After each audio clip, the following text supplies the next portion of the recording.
Добро вечер. Заминавме во Баланци, село во центар Жупа, каде всушност беше официјално регистриран првиот случај на коронавирус импортиран од Италија. Така велат епидемиолозите. Го пронајдовме Веап Мустафа, кој со својата жена на 27 март допатува од Бреша. На епидемиолошката карта тие се водат како први случаи, но и Веап и неговите соселани тврдат дека тие не се нулта пациенти. Се сомневаат дека Дебар го имал вирусот и претходно. Сопругата на Веап ја изгуби битката со вирусот по 11 дена поминати на респираторна машина. Веап преживеа, но негов најголем проблем е да ги увери останатите дека тој не е виновник за заразата.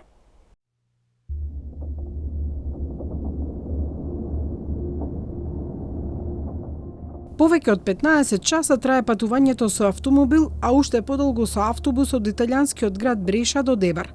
Волкав пат поминал Веап Мустафа и неговата супруга Алија, враќајќи се од престојот кај своите синови каде секоја година ги поминувал зимите. Во автобусот кој стасал до Гостивар имало 28 луѓе. Патниците се разделиле, па се думина продолжиле за Дебар. Веап и сопругата вечерта на 27 февруари стасале во градот. Беше навечер кај 7 сатот, стигнавме, отидов кај сестра ми, отидовме со сопругата. Вечеравме и кај 8:30-9 отиживееме во село Баланци. Дојдовме во село. Преноќивме утредента, петок бев на џамија. После, кога се вративме од џамија, дојде сестрата на сопругата и шуракот заедно, после ручек тоа беше. Ова биле првите контакти на сопружниците по враќањето во родниот крај. Немале никакви симптоми на вирус, се чувствувале добро, па им доаѓале и гости и роднини. Навечер дојде шуракот со братот на сопругата со жената. Тие за вечера седае до кај 10:10:30 и си замина и тие ги однесов јас со ковата ги однесов. Наредниот ден, 29 февруари сабота, Веап заминал за Дебар да се види со роднина на семејството, каде била мажена сестра му. Оти нивни зет бил на умирање. Ја зедовме прво сестра ми, па отидовме да овидеме блиско тие комши се тука, братучеди. Па видовме и ни зборуваше ни ништо. Добро, се вративме назад. Контактите со луѓе на сопружниците Мустафа продолжуваат и понатаму, со гости и роднини кои доаѓаат кај нив дома, наредниот ден. Се до понеделникот, кога првпат одат кај матичниот лекар на преглед, во Жупа, но не заради симптоми, тврди Веап, туку затоа што таков бил редот, оти е дојден од Италија, каде веќе се појавил коронавирусот. Слушај вам, рече. Вие што идете од странство треба да направите една контрола кај инфектологот во Дебар. Нема проблем, докторе. Ми напише упат и за мене и за жената. Утредента одеме кај докторот, инфектологот. Не проверуват, немавме ништо, стварно ништо, ни кашлање, ни ништо немавме, ни температура, ни мере температура. И жената, се не се сеќам колку, 36 со нешто, и јас 35 со 6, со 7, така, испод 37. Вика, вие немате никакви симптоми, викат за коронавирус. Се до вторникот, ниту Веап, ниту жена му не чувствувале симптоми. Но веќе на 3 март состојбата им се менува. Средата навечер жената имаше температура, ја однесов повечеро, после кај 9-10 сатот, оти имаме дежурен лекар овде, 24 сати имаме лекар во село. Ја носам кај докторот, ја направи инекција, се стабилизира и дојдовме дома. Пак во четвртокот денски кашламе и јас и таа. Ама таа повеќе и температура ја носам кај матичниот лекар и одма тој ни дава тупат за во Дебар кај интернист. Кашлање, температура, омалаксаност. И Алија и Веап во четвртокот веќе имаат сериозни проблеми со здравјето. Реагирале и епидемиологот и инфектологот. Тогаш им земале и бриз. Точно една седмица откако тие допатувале во Баланци, односно Дебар. Одлука да се земе бриз носи локалниот епидемиолог Ментор Мела. После недела ни зедоа брикс, како се вели. Направивме рентген, лабораториските, све. И јас одма му зедов бриз. И му реков, вие да седите тука вечера, утре ќе ви кажам како ќе Утре ден јас брисовите, јас сам лично со моја кола ги однесов во Скопје. На 6 добивме резултат дека е позитивен. Одма организиравме во Скопје, јас бев во Скопје тој ден, организиравме со Милена одма да се транспортират човекот во инфективна клиника Скопје. Навечер не зедо, тргнавме од овде во 11, беше и 20. Ко, гледам, полиција викаат овде, комбе едно. И ладно беше, се смрзнавме со жената. Во 1,5 во Скопје врнеше ден дошт. И така. Од моментот кога епидемиологот Мела го има позитивниот резултат за супружниците Мустафа од Баланци, почнува неговата истрага, да ја направи епидемиолошката анкета и да дознае кој се бил во контакт со ВЕАП и Алија. Во епидемиолошката анкета тој не ми даде точни податоци. Тој ми даде лажни податоци. И во почетокот јас се спремам на друг смер. Отидов да ги прашам соседите негови во село и тие во патниците што беа во истиот автобус. И тие ми кажа, ментор, ние немавме многу контакт со него. Така, доктор Ментор Мела почнал да ги бара со патниците од автобусот, комбето со која дошле ВЕАП и неговата сопруга од Италија, да проверува со кои имале средби во Баланци, се до моментот кога се јавила сестрата на ВЕАП, која исто така почувствувала симптоми на ковид. После една недела се јави симптоми кај сестра му, кај свекрвот и свекрвата, и тогаш размислував дека овој бил и сестрата ми кажа, ментор бил цело време од кога дојде од Италија, кај мене стално бил во контакт со мојата фамилија. Но токму овде, изјавата на ВЕАП се разликува од анализата на епидемиологот. Тој, према мене, тој бил во инкубација од кога тргнал од Италија. На 1.3. тој доаѓа пак девар, а имали температура и кашлање и тој и жената. И 3 дена тој бил во девар за време на соучество. И тука сега се собирал сите луѓе тука, овие 3 дена. Сочувството кога се правеше, не, никако. Нема што да на погребот? Ни на погреб, ама не, ви кажам, ни на сочувство, ни на погреб. Тоа нормално, кога одиш, например, кој ќе носе да опогребува, одиш и ти таму, ама не бевме, нема што да те лаже. Една фамилија се, брат, сестра, братучеди, се овие тука. Овие се тука соседите. Да, и втората недела од овие од двајцата, одма имавме 14 случаи. Втората недела. Значи по 4-5 на ден. Единствен контакт, да речеме, кој што е со вас, а е заболена вашата сестра, која живее во тоа семејство.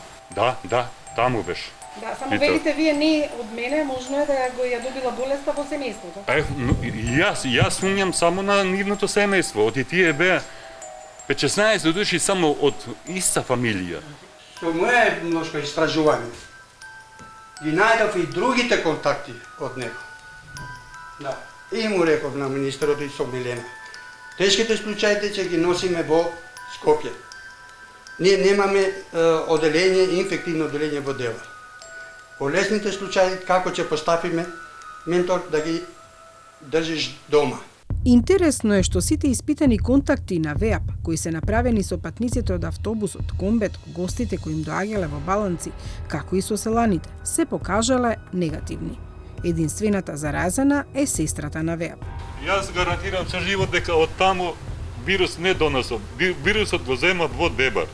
Тоа можам да кажам и оти немат како сите кои што се сретнавме во времето во таа недела што доаѓаат кај мене и сестри од и Шурак и Свит и пријатели, сите се негативни. Но оваа епидемиолошка мап, направена од доктор Ментор Мела, го покажува кластерот на заразата во Дебар. Како од 2 станаа над 50 случаи. Ги најдов во секоја куќа по еден човек. До верба по еден човек. И ми рекоа, ментор, како ќе кажеш ти, ние ќе правиме. Беа дисциплинирани? Дисциплинирани до крај. И многу сум благодарен. Густината на населеното мало, 3 дена со сочувство, блиските контакти кои ги имале роднините и соседите, предизвикале побрзо и поголемо ширење на болеста во неколку семејства во Дебар. Сега, овие тука, една фамилија, од 7 души се заразија 4. Јас знаев дека да се заразија. И другите што излегува позитивни, овие, види, 8 члена, знаев дека ќе се заразат сите. Зашто заедно живееме? Зашто заедно живеат. Со потемната розова боја се обележени потешките случаи. Тие се пратени на инфективната клиника во Скопје. Со посветлата се полесните, кои се лекувале дома со надзор на лекарите. На помош стасели доктори од Скопје.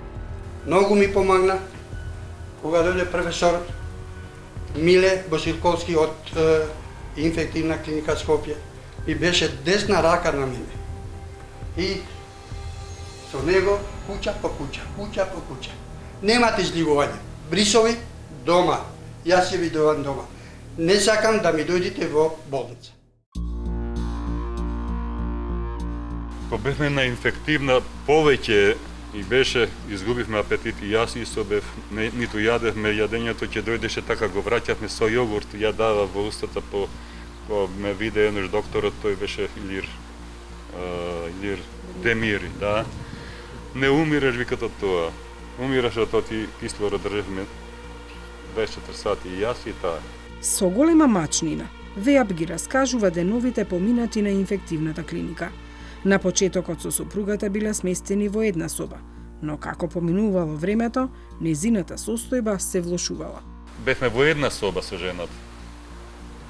И таа потешко беше болна, јас, и јас не јадев, ама пак по нешто јадев, ама таа не јадеше никако, апетитот не оди, викат ќе јадеше, не оди.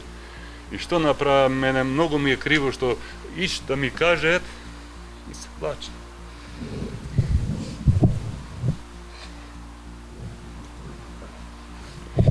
На сестрите, 3 сестри и еден доктор беше.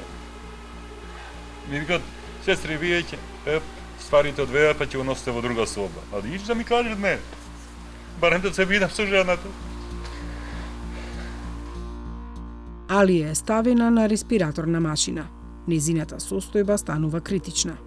И ми вика докторот, од која ставиле, помина еден сат, може сат и пол, дојде в соба, јас се леже во креветот, ми викат, жената, сопругата, тие ставивме на апарати за дишење. Вика, како бе докторот, а до тука дошла работата, му вика. Вие, рече, во критична состојба и моравме да ја ставиме на апарати за дишење. ВЕАП се чувствувал подобро, но како неговата состојба се подобрувала, така се влошувала онаа на сопругата. Тој имал само неколку дена температура над 40, но за разлика од Алија, немал висок притисок и толкави проблеми со срцето. После почна брена жената со сила, дава, не оди, ми вика жената, не оди, малце подигна беше креветот, не оди, ја дава.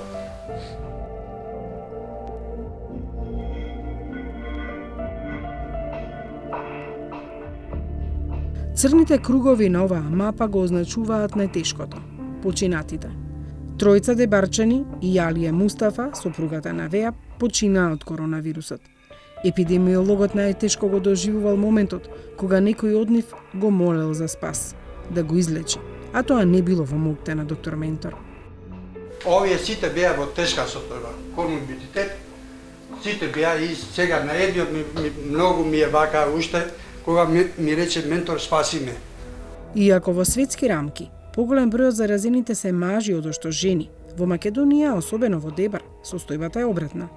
28 заразени жени и 22 мажи. Тоа е поради фактот што повеќето од жените кои биле на сочувство за починатиот имале поблизок контакт од мажите, се гушкале при поздравувањето за разлика од мажите кои поинаку го изразувале сочувството. Но не бил само смртниот случај повод за собирање. Празникот на жената 8 март исто така ги зближува луѓето да бидат на едно место. Пошто имаме случаи што беа за 7 март. Заедно. Тоа биле роднини комшии? Роднини комшии, да, што биле заедно на 8 март. На 7 и 8 март. И тука беше тој последниот контакт на овие. Во Дебар нема новозаразени, во Баланци исто така. Останаа на првите случаи двајцата сопружници Мустафа. Кај Веа пречи се не доаѓа никој, иако и двата контролни бриса покажуваат дека е негативен. Сазан Папранику е сосед кој му помага откако се вратил од Скопје. Му носат храна и се што му е потребно. Но Папранику, кој е професор по биологија во Дебарската гимназија, тврди дека не само Веа, туку и сите жители на Жупа, а особено оние од Баланци, се стигматизирани кога ќе одат во Дебар.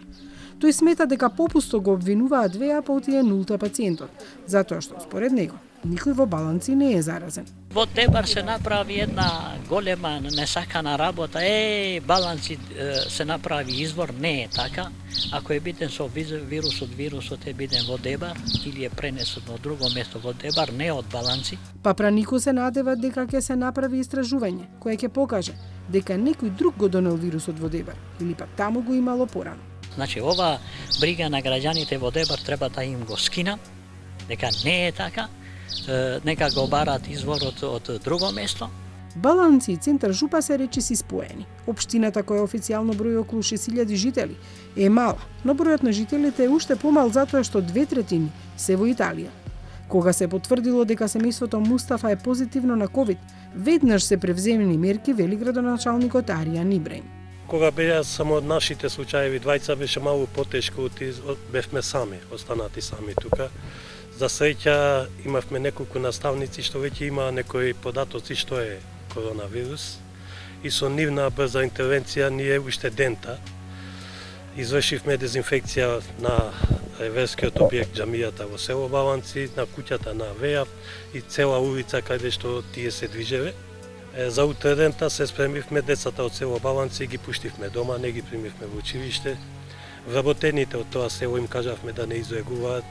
Во Жупа се почитуваат мерките. Луѓето носат маски и го почитуваат полицискиот час. Нема турканици, нема сообраќај.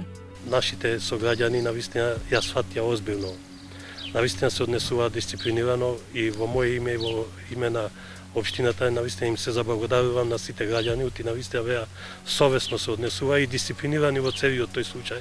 Жупа и Дебар се на околу 20 на километри раздалеченост. И двете општини успешно го поминаа 30-дневниот карантин. Епидемиологот Мела е среќен што повеќе нема нови случаи. Во неговата 39 годишна кариера поминал и други епидемии, но со вакво нешто не се соочил. Каква ова епидемија јас досега немам видено. Тоа првите 2 недели ми беа најтешки денови во мојот живот. Благодарен е на колегите лекари кои дошле на помош од Скопје и другите градови, но сепак најблагодарен им е на пациентите кои се излечиле од корона, затоа што биле дисциплинирани и ги слушале неговите препораки. Отидевме да ги посетиме во сабота сите 50 членови кои беа болни во Дебар. И како беше таа среќа? И многу беа задоволни, сите се оздравени, сите се насмеени сега и стварно беше еден, имам и слики и све, стварно јас досега не сум доживел ова. Многу емотивно, а? Да. Веап нема многу посетители. Неговата куќа е празна без супругата. Заминал за Скопје да извади посмртница, но на шалтерот го вратиле. Задоцнил 3 дена од рокот за поднесување. Им објаснил дека имал корона и дека бил во самоизолација, но попусто. Му закажале дури за 2 месеци. Тој одвај чека да ги отворат границите и да замине за Италија кај синовите. За мене повеќе овде нема ништо, ни кажа Веап, испраќајќи не со солзи во очите.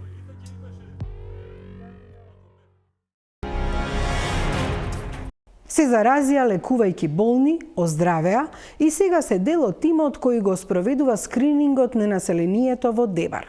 Код влезе во педиатрија Д, на двајцата педиатри, Кокале и Јаголи, кои деновиве ги повикуваат своите пациенти за да истражат дали можеби во Дебар е формиран колективен имунитет на COVID-19. Ним пациенти им се најмладата популација, децата. А за сега позитивни се тестовите само на оние малолетници, кои се од семејствата во кои имало заболен, а тоа се многу малку од целокупното население. Таков е примерот со едно неколку месечно бебе, за кое тестот покажал дека без никакви симптоми го прележало вирусот. Се поизвестно е дека Дебар се уште не формирал имунитет на коронавирусот. Кругот на заболени бргу бил затворен. Двајца педијатри и 2 сестри се заразени од коронавирус во Дебар. Ова беше веста за медицинските работници кои први на работно место го закачија COVID-19. Речиси 2 месеци подоцна, здрави и со искуство повеќе, педијатрија де се врати на работа. И тоа со полна пареа. Код ги посети за да види како го работат скринингот на населението. Докторите Илбер Кокале и Арбена Голи. Нивни пациенти се децата, а со серолошки тестови ги тестираат за да видат дали создале имунитет на коронавирусот. Први ние, како ординација, сите бевме заболени од коронавирусот и малце постоеше отпорност кај граѓаните дали да доаѓаат на скрининг, зашто уште се плашеа. Мада, искрено речено, сега ние сме најбезбедните, бидејќи сите испаднавме позитивни на серолошките испитувања, значи имаме створен имунитет кон вирусот, ама луѓето се тие, па некако се убедувавме.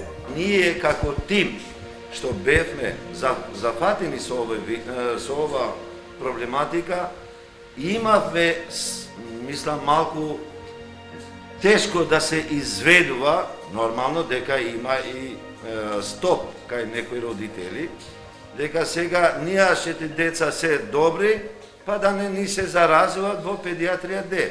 Првата група која се тестира е од 0 до 4 години, а втората од 5 до 14.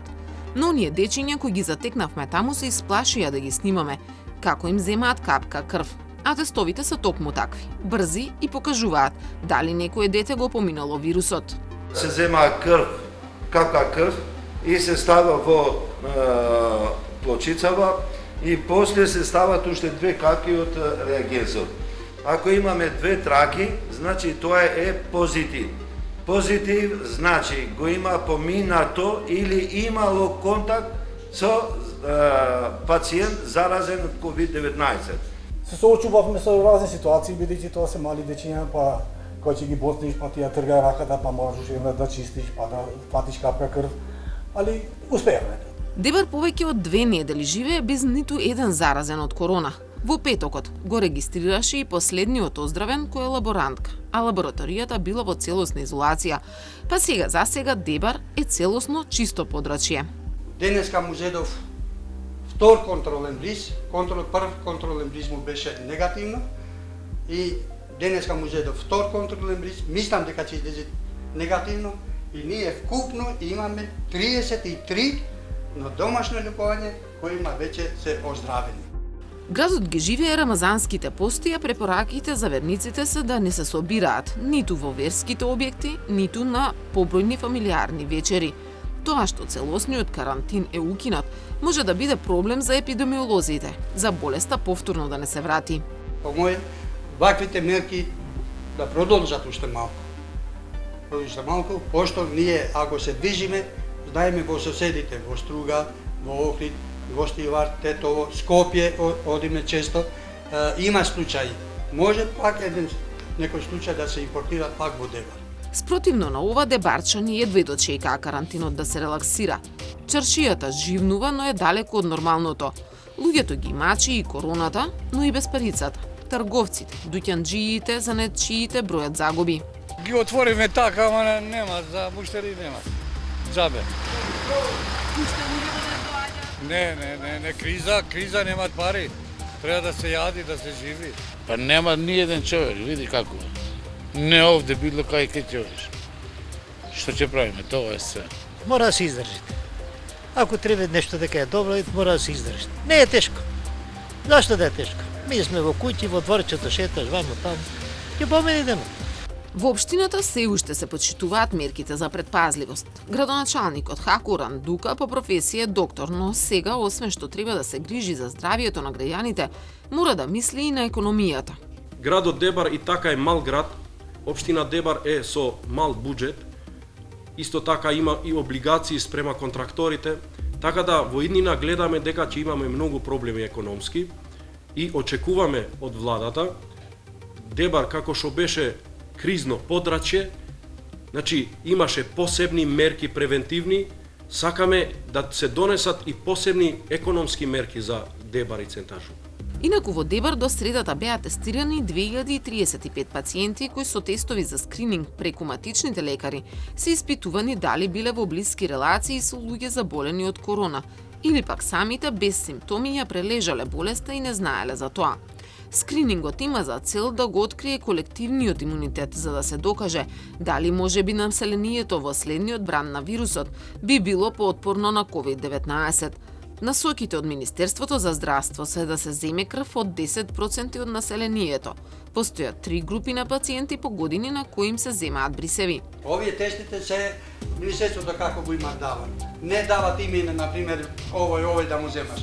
Случајно, по случајен избор. Нас не интересира сега овие популацијата, другата, како имунитети имат во Дебар. Резултатите сепак покажуваат дека само 5% од оние на кои им е земена крв биле во допир со коронавирус. Така, например, кај доктора Голи, од 19 деца од 0 до 4 години кои биле тестирани и 92 од 5 до 14, имало малку кои на тестот имале 2 црти, што значи дека се позитивни, а меѓу нив било бебе кое е во семејство на заболени од корона. Резултатите се претежно негативни. Значи имаме само едно мало бебче кое ИГГ е позитивно, али тоа е дете на родител болен кој лежеше на инфективна клиника. Таму испадна и посвојата негова позитивна, тој сам позитивен и малото бебче е позитивно, што е добар знак, значи малото има створен имунитет. А болеста никогаш не се знае како и од кого ќе пристигне, посебно оваа нова и неистражена. Епидемиологот после истражувањето на кластерите го утврдил начинот на кој се заразиле докторите, а од нив и сестрите.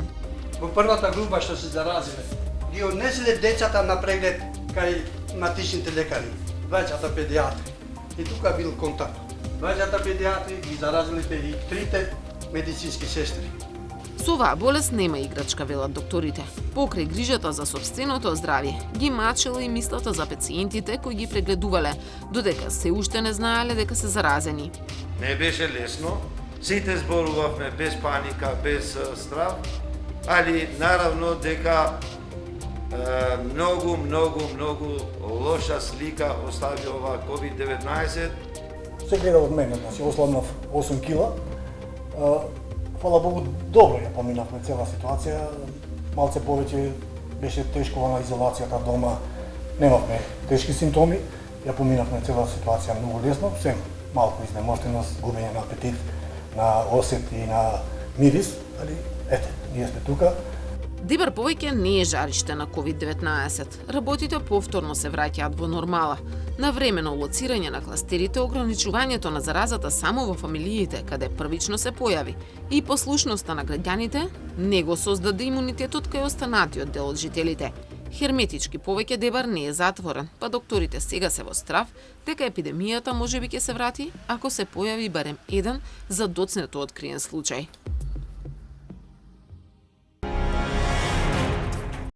А во Кот уште една сторија.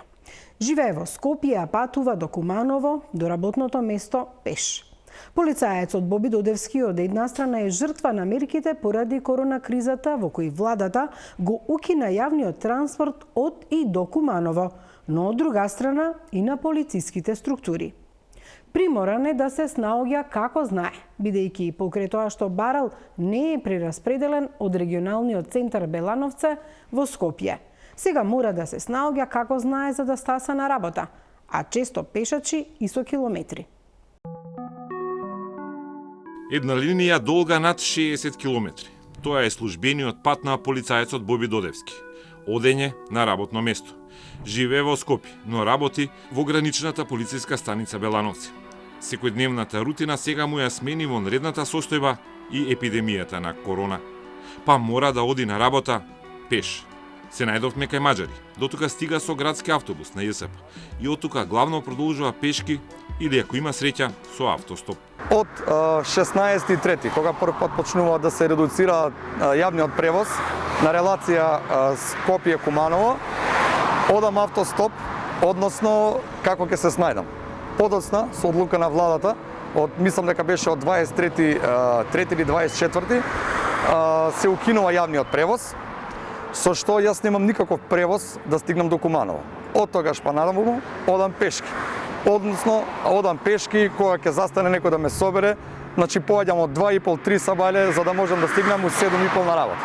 У поголемиот случај одам пешки, затоа зашто од сабајле дури ни градскиот превоз во Скопје дури по 5:20 има, што мене ми е веќе доцна. бидејќи некогаш може да се случи да нема превоз и да поминам дури по 20 км пешки. Кога прв пат ја слушнавме приказната, повеќе ни личеше на скеч, а Додевски, покрај полициската задача, снима и хумористични скечеви во емисија на Кумановска телевизија. Но не беше виц, туку реалност. На пат кон Белановци и Куманово, тој често се снаоѓа со автостоп, а тоа е ризик и за него, но и за целата полициска смена. Многу ми е непријатно затоа зашто вонредна состојба е. Јас работам во организација каде што сме изложени на висок ризик. Со моето одење автостоп, па и пешки се изложувам себе, своето семејство, па потоа и колегите на работа на ризик, затоа зашто јас не знам со кој лице се возам во кола, односно кој ќе застане. Не знам дали тоа лице можеби е позитивно на коронавирус, со што го ја доведувам во опасност целата полициска станица кај нас. Логичното е прашање зошто не реагирал во МВР. Знаат ли дека нивен вработен патува на нозе до работното место, зашто нема автобуси и возови до Куманово? Додевски вели дека како кумановец од февруари почнал да живее во Скопје под кирија со партнерката која е во ризична бременост. COVID-19 ги крати први на автобуските линии, а тој бара или да го преместат во Скопје каде живее и зашто има подпишан договор за кирија, или да работи 24 часовна смена на Белановце за да избегне често пешачење и автостопирање. Ми беше одговорено дека немам сменето лична карта. Побарав уште еднаш, значи досега имам поднесено негде на 4 барања. Побарав уште еднаш одговор, дури и наведов дека има случаи на колеги кои се со кумановска лична карта што немаат сменето адреса, а се прераспоредени на реонот на град Скопје. Кога одговорив на тоа писмо, немав одговор.